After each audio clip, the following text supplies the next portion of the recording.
దూరంగా పోకే దొరకనంతగా తిరిగొచ్చే దారి తెలియనంతగా భూమాత ఒడి చేరి నా భారం దించావా చూస్తూనే చేజారి ఎదకోతే పెంచావా నీ డాడీ రెక్కలు విరిచావా మెట్టింటికి పంపేదాకాగలేక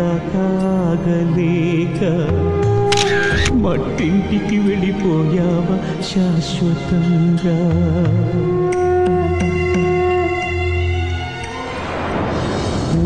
కొట్టే పాపాయి రాని రాదని తెలిసాక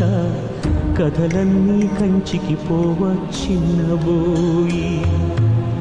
పడుకోవేమంటూ ఎప్పుడైనా నిన్ను కసిరానా అయితే చూడంటూ అలిగావా నా పసికోనా ఏనాడు లేవను అంటూ పడుకుంటున్నావా నూరేళ్ల నిద్రతోని రెప్పలు మూసావా